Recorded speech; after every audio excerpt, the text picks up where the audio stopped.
All right, we'll go ahead and get started.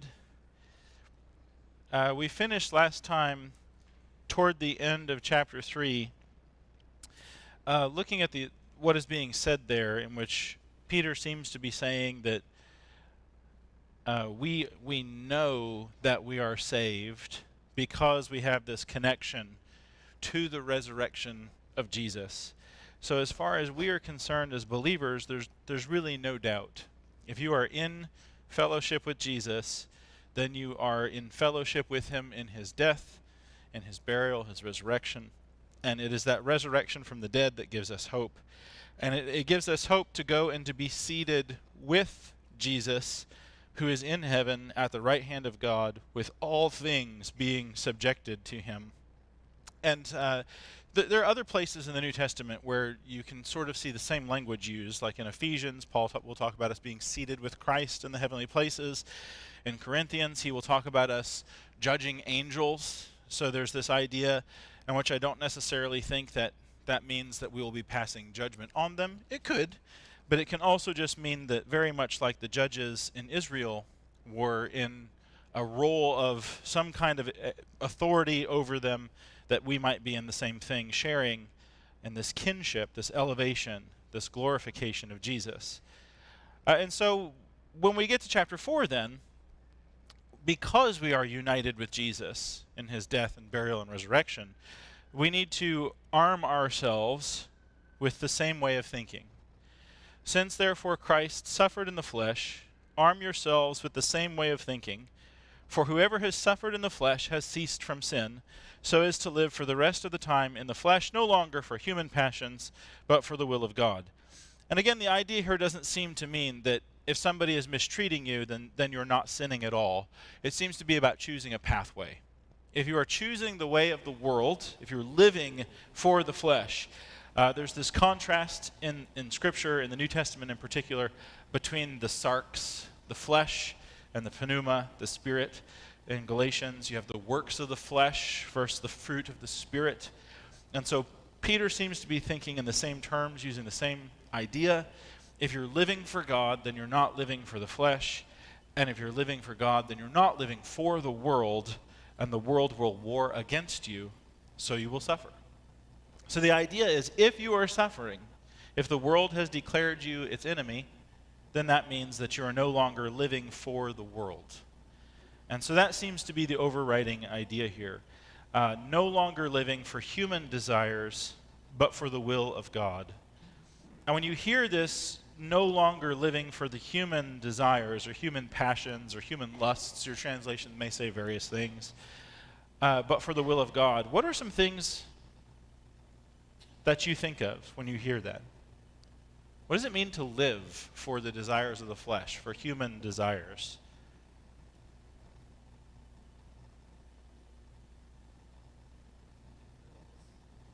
It's what you're focused on. Yeah. What types of things do we focus on?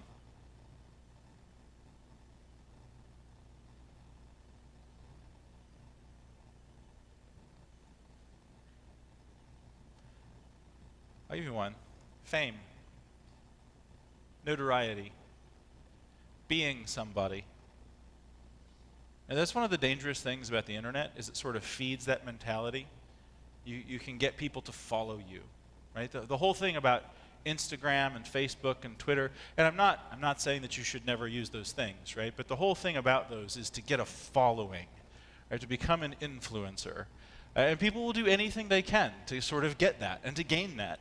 And there have been psychological studies that are done. When you open up Facebook and you see that people have liked something that you've posted, you get a rush of chemicals in your brain that makes you feel good. It makes you feel desired and wanted, like you're important. And that happens on all of those social media platforms, which is why they're addictive. Often when people pull their phone up, the very first thing they're doing is they're going to check their social media. Has anybody liked what I said? Has anybody commented on my posts? And that is a very human desire. When Jesus went around living his life, there was no Facebook, right? There's no social media. But were there Facebook, I don't think that Jesus would be concerned with the number of followers that he had, or the number of likes that his his sermons got. But we are. We are concerned with those things. And when we read through this and it says, don't live any longer for your human passions, we have to recognize that that is one of those passions. Wanting people to like us, wanting people to follow us, wanting people to look to us as the one who knows, the one who says, the one who does this the best. When Paul writes to Timothy of youthful passions, that's one of the things I think that Paul has in mind.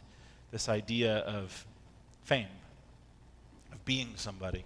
What else might that include? This idea of human passions, desires.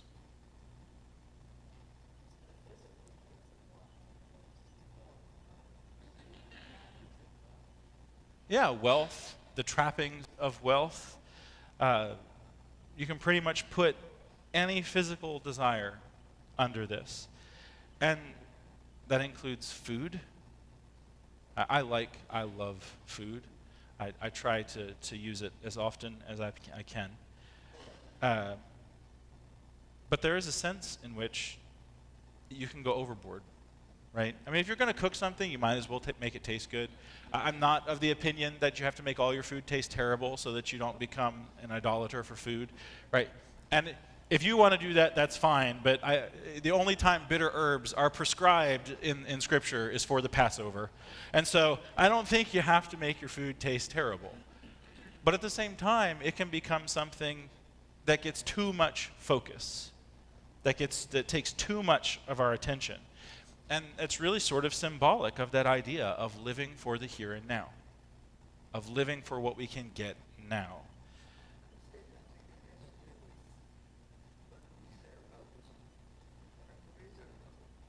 Yeah. What is our goal? What are we trying to achieve?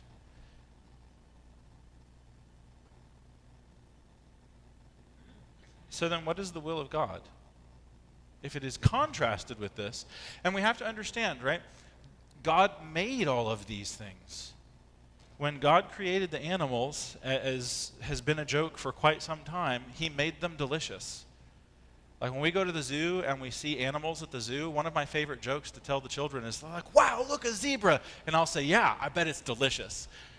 Right? And I wonder what a giraffe tastes like. That's sort of always the joke that I have when we go, because God made things. He made them out of food. And when we look at the world around us, there's nothing wrong with food.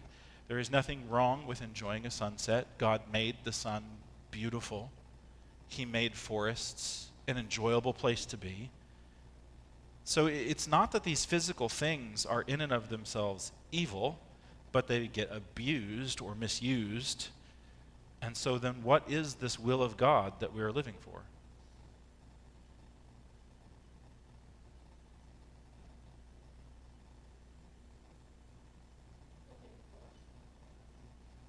Yeah, we should have God first in our lives.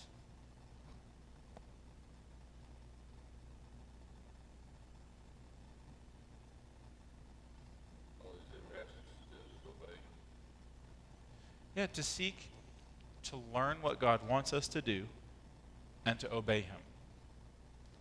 When you go back, all the way back to the garden, God created the garden and he put food in the garden. And all sorts of herbs and trees that bore fruit. And he told the people to tend the garden and to go and enjoy it.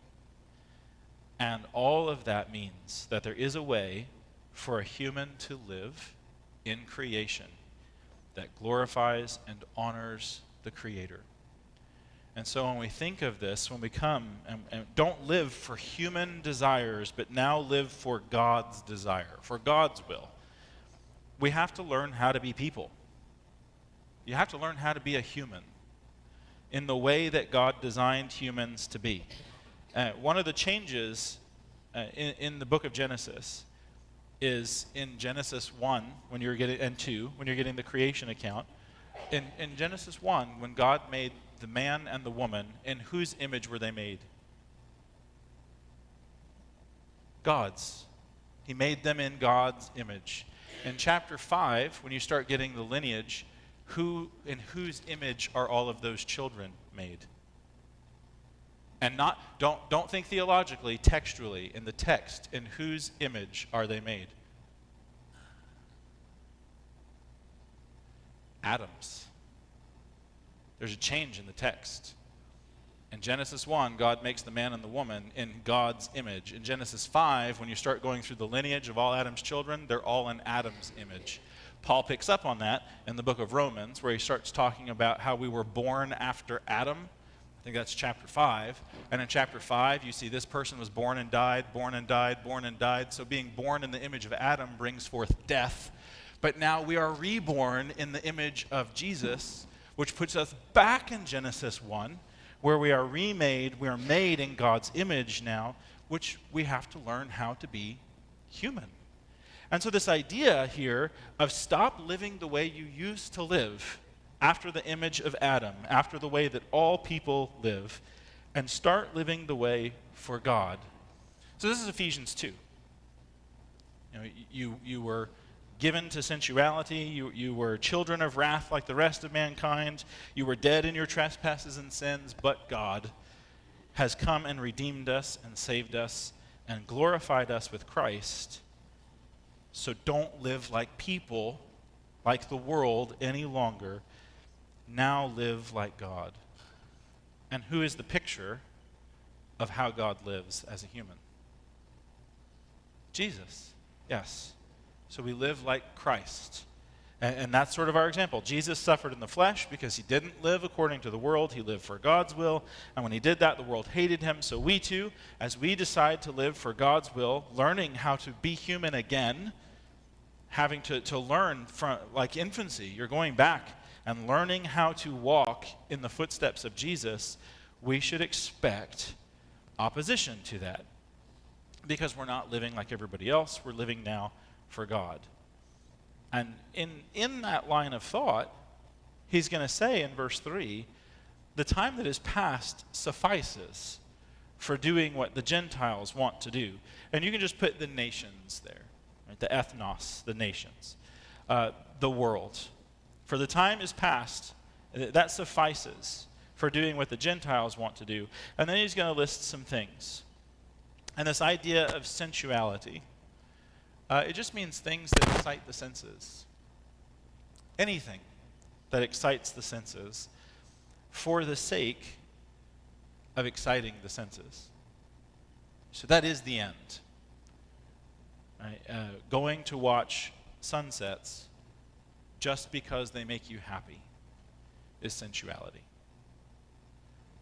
Going to watch sunsets because the creator of the universe is awesome and is the most gifted painter of all painters, is living according to God's will. Two people can sit on a mountain and see the same sunset, and one can be sensual, and one can be living according to God's will. That's the difference. And so what we're seeing here is Peter cuts deep. It cuts all the way to the very core of what and why you're doing things. And it's hard to read through this, because if you read through it and you're like, oh, living sensuality, well, that's the worst possible thing I could think of. Passions, drunkenness, orgies, drinking. If you just take all these things and you sort of limit them to a very narrow band of activity, well, I'm not a pirate, I'm not a terrorist, and I don't rob banks on a daily basis, so I guess I'm okay. But if you start going through and you start cutting down to the reason why we do things, all of a sudden that's more difficult. Am I truly making my daily decisions in life because I think they glorify God? Or am I doing things in life because they make me happy? Now, those things can overlap, right? Doing things to glorify God can also make you happy. And so I'm not saying you have to pick either or and you have to be miserable every day of your life. But we really do have to be honest with ourselves and ask the question, why am I doing this? And that's hard. It's so hard that we try not to ask the question. And this has been a human problem from the beginning. If you go back to the earliest, gems or the earliest beginnings of human philosophy, you find people like Socrates who will say the unexamined life is not worth living. He's asking the same kinds of questions here. Peter is saying if you're not willing to examine your life and look at why you're doing things, then there's a chance that we're not living for God's will, but for our will. And this is why Christianity is hard. Not because there's a million rules and we have to make sure we follow them all. That's actually not that difficult. But because I really have to ask myself, why am I doing this? And that's hard. Any other comments before we get into his list of things or thoughts?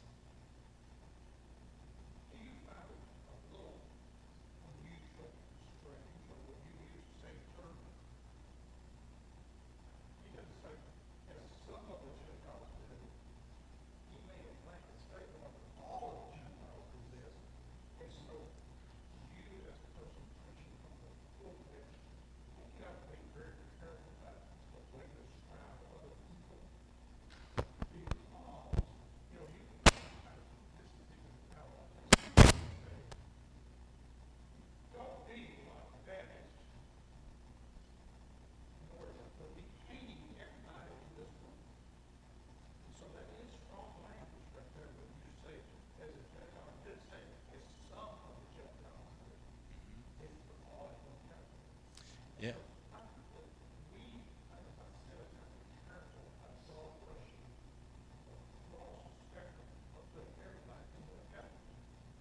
Yeah, generally we do. And we have to be careful. Like when Peter is saying this, I don't think Peter is saying, like your example of picking out one little specific group of people and saying, don't be like them. I think what Peter is saying is, don't be like humanity.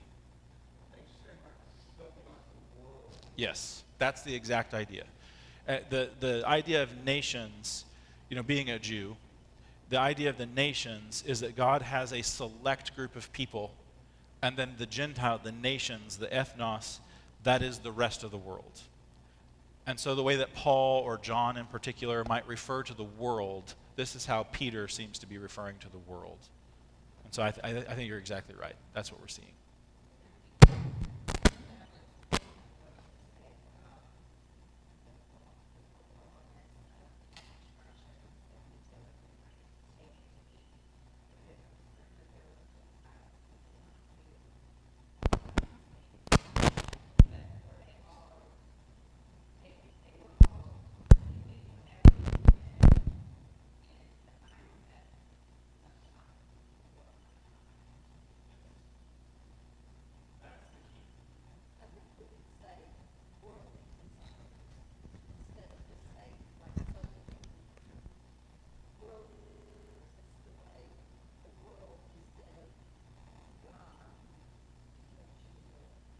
Yes, that idea of worldly desires or desires that do not bring God glory, that seems to be the idea.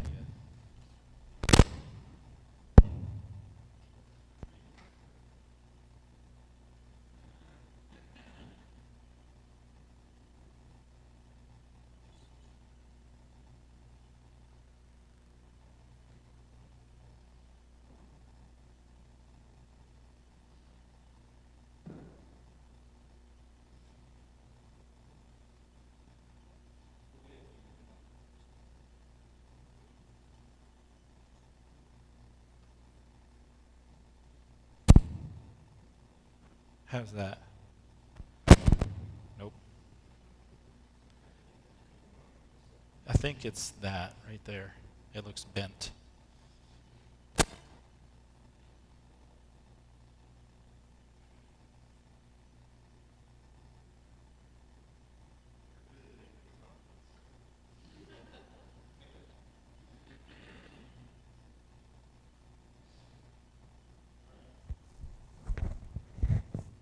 Does that work? That works. Okay. Yes.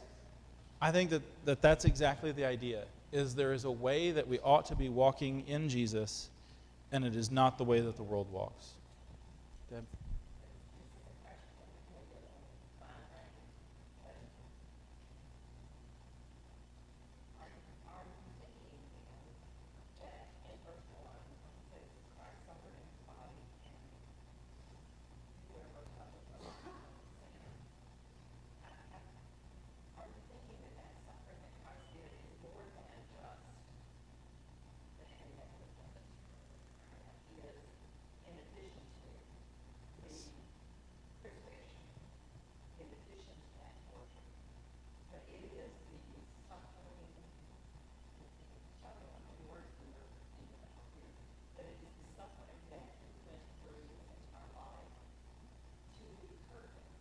Yes.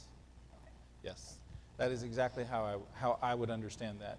It is the suffering here of Jesus in the flesh is in addition to the crucifixion, which obviously is paramount.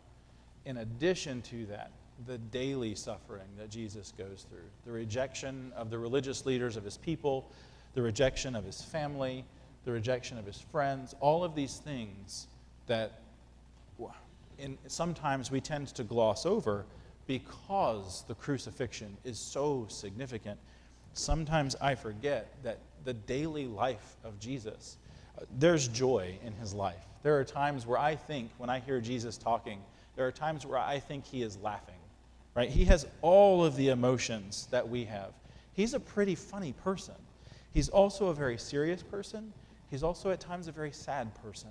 He's also sometimes a pretty angry person, right? I mean, he has all the emotions that we have because he's fully human. And each day, there are times where he suffers, where people reject him, where they twist his words to use against him, where they hate him without cause. I mean, think of all the ways, the times that you have been mistreated or abused in your life, and now that's Jesus. Except sometimes I deserve that. Right? There are times where I'm in trouble because I've done something wrong. It may feel like I'm being punished. It may feel like, but no, that's on me. It was never on Jesus. Yes?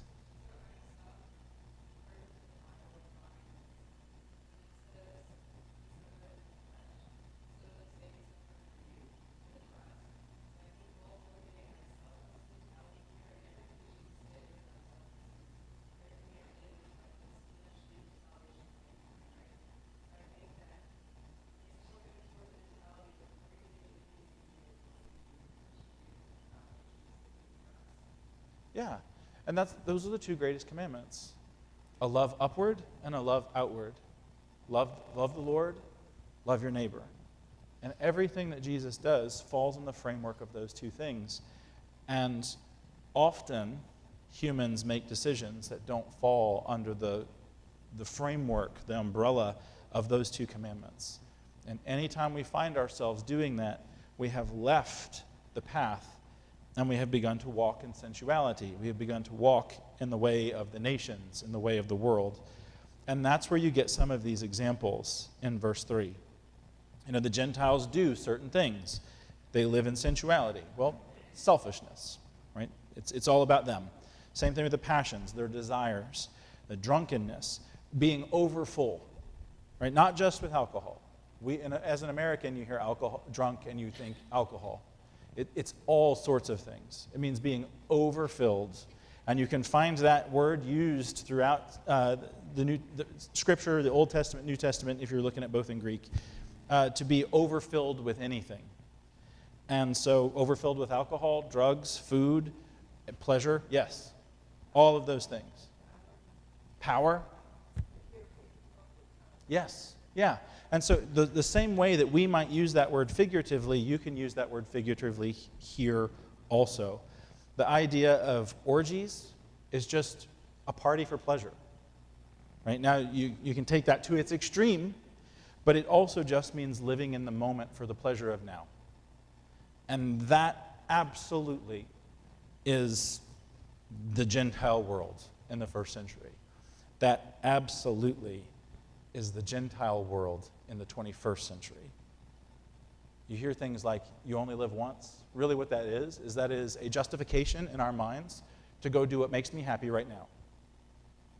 That's this word. Going to do whatever it is that brings you pleasure right now, that's this word. The next one is actually kind of gross. A drinking party.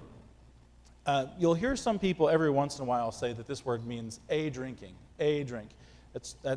I understand where they're coming from. I know where they're getting that definition. Unfortunately, that's not what it means. It actually comes from a very particular Greek practice that is sort of disgusting. But you asked for it, so here we go. So what the Greeks used to do is they had couches. And if you were well-to-do, you would get your friends together and you would all lay down on your couches. Right? If you've ever seen, it's like a bench and it's got the curly thing on either end. Yeah, there's your couch. And the reason why that curly thing is on either end is, you know how Jesus at the Passover, it talks about him reclining at the table? That's what he's doing. He's laying on one of these couches and he's resting on the curly thing, and then the table is right there. Right? I wish that we ate that way. Whoever thought sitting in chairs is better was wrong. Right? And so that's how they would approach their tables. They would lay on these sort of couches. Well, what they would do is they would get together and they would have drinking parties. And modern Americans don't do it this way. You tend to get drunk and then you're done. The goal of the drinking party was to drink as much as you possibly could without getting drunk. In fact, if you got drunk, you were the loser. And so at this table, you would have 2 vases or 2 urns, and one would be constantly filled with wine. And you'll hear people say, every once in a while, hear people say, oh, the wine in the ancient world is only like 1% alcohol. No. Some, yes. But they knew how to make the good stuff too, right? And so the wine at this party would be more potent because it's a bigger challenge. And so they would bring this to you. It's very akin to modern wine, 10, 12% alcohol most likely. And you would drink it, and you would drink it, and you would drink it, and you would drink yourself full of the wine. And then you use your second urn, which is the one that you vomit into. And then you go back and you drink this one again, and then you fill up the second one, and you drink this one again, and you fill up the second one. And the challenge is to see how many times you can fill up the second one before you get drunk. And the first one to get drunk loses. That's this word. What does that describe? Right? Specifically that thing, right? Please never go home and do that. But what could that describe in addition to that? Dan? Okay. Okay. So what are you doing? If you're Greek and you're doing that, what are you doing? First of all, it's really disgusting. But why? Why would you do that? Part of it is an absolute lack of self-control. Yes. What are you achieving? There is nothing good about that.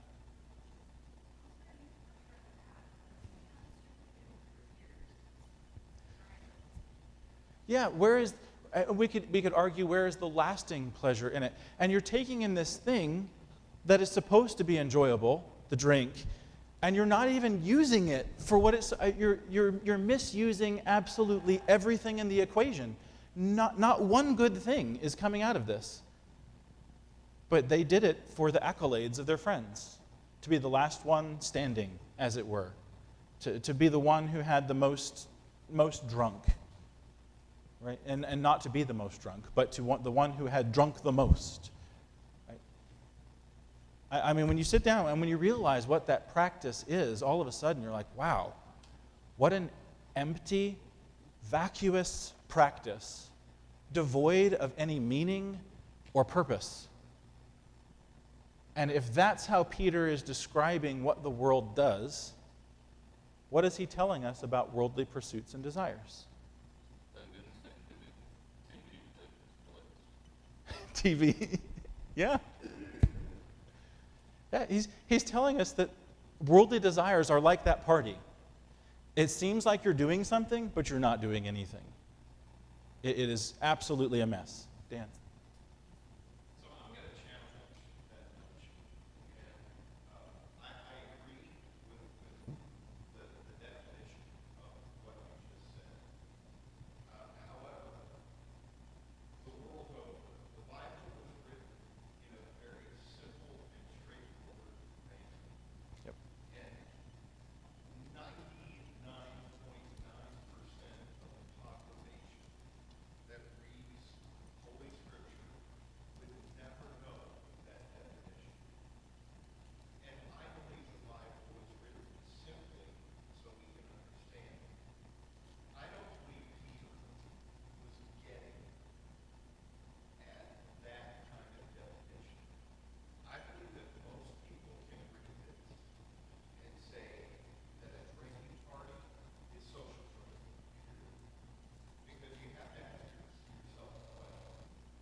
No.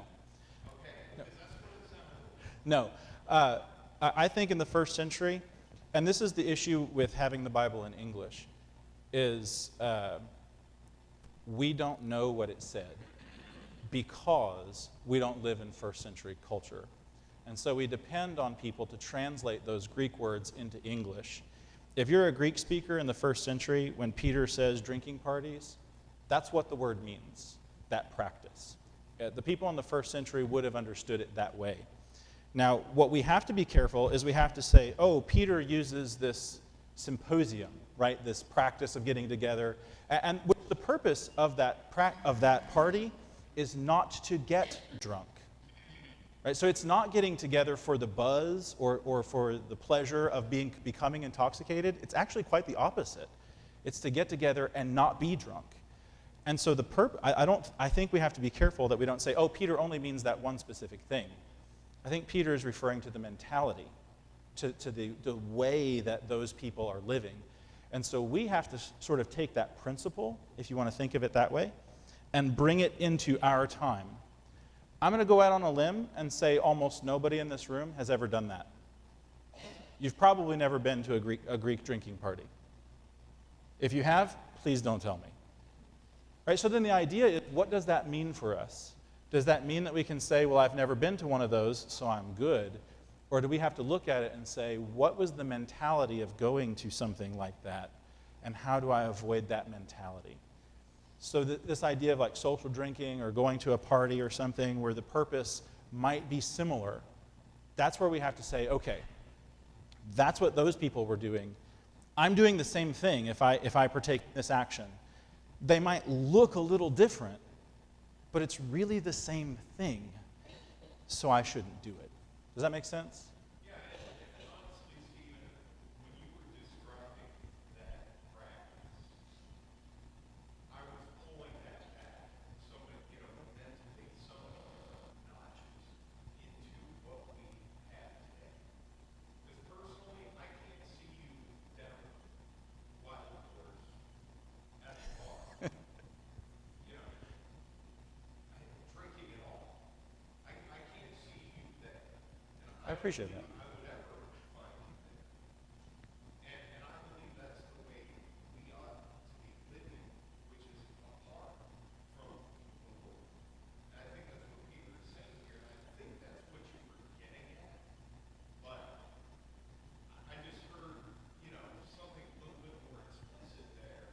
And, I think we could look at the word orgies, and we could still translate that into what we know an orgy is today. And we can understand that, the Romans, if you read anything about Caligula or any of the other Roman emperors, they were doing exactly what we think they were doing. Yeah. And so the Gentiles were participating.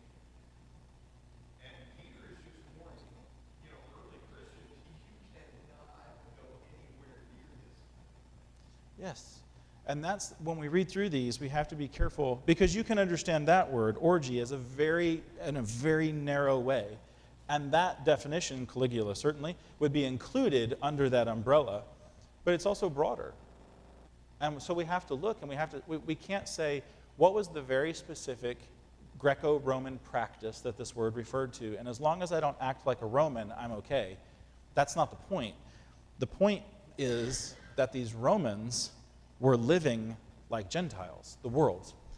And U.S. citizens, people in the United States today, are also very good at living like Gentiles.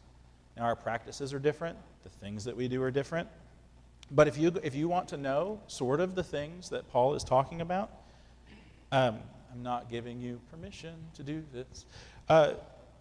Just go look at Broadway on Friday night. Ta-da! That's the stuff. That's the idea. Now again, this isn't saying that you can't go listen to music. It's not saying that you can't enjoy the world. It's not saying you can't have good food. It's just saying that if there is ever a street in the place you live that is so loud that you can't think when you walk on it, and this is at lunchtime, maybe that's a street you shouldn't spend too much time on. Maybe. Right? So that's sort of the idea. Where there was, Craig.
Yeah.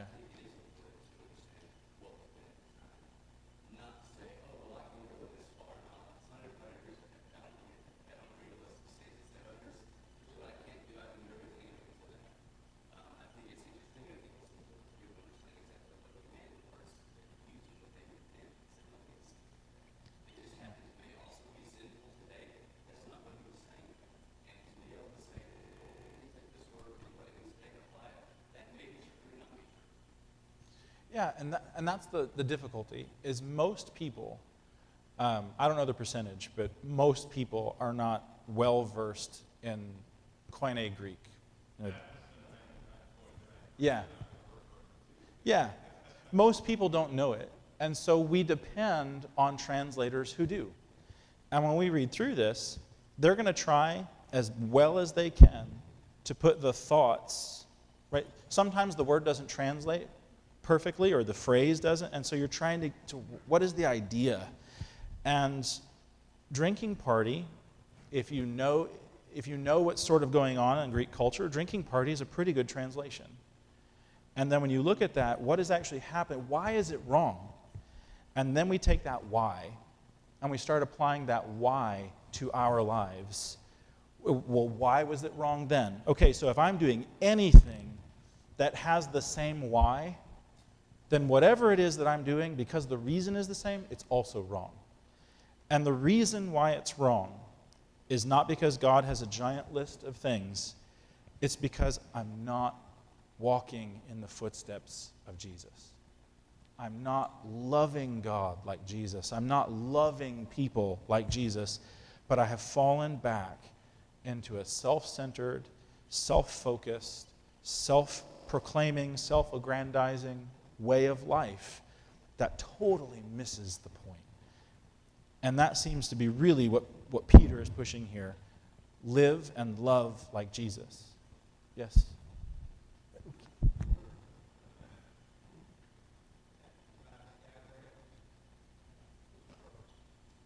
Yeah.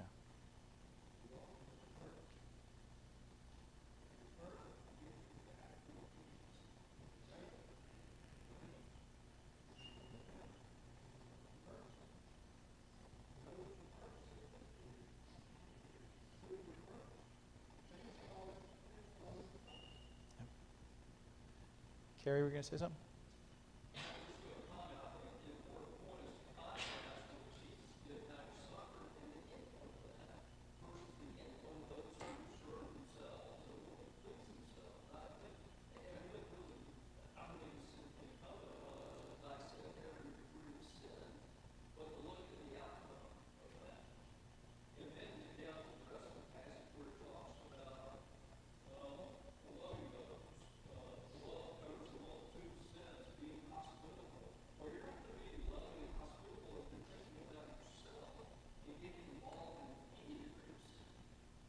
Yeah. And so those two thoughts are a great way to finish our class. Peter is talking about our purpose. And the purpose gives us guardrails. where if we're living for God and for others, that we're going to find ourselves living a particular way. And your life might look differently than mine. You might do things that I won't or that I can't for whatever reason, and we're both headed in the same direction because we have the same purpose. And then the other idea is the end. What is the end result of how we are living and why we are living?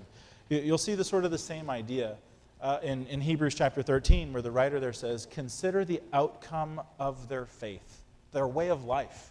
Look at how things are ending up for them. Look at who they are. That's the same thing we do with Jesus. We look at how he suffered in the flesh on a daily basis, ultimately in the crucifixion. What is the outcome of that? Resurrection from the dead, glorification by the Father. If we live like Jesus with that same purpose, with that same goal, what will be the outcome of that way of life? You might suffer a lot. Jesus did too. But at the end, resurrection, glorification by the Father. We will be seated with Jesus in the heavenly places. We will be those who judge the angels. You look at all the ways that our salvation is described throughout the New Testament. It is being co-heirs with Christ in the kingdom to the glory and honor of the Father forever and ever. And Peter seems to be reminding these people who, for whatever reason, are being pulled back into the world to the point where everyone is surprised that you would live differently. So there's this radical change, and when there is change, there will be resistance, and that's sort of where we'll pick up next week. Thank you all for your comments. It was a great discussion. We have 2 weeks left, so we'll try and finish chapter 4 and get into chapter 5, and then the week after we'll finish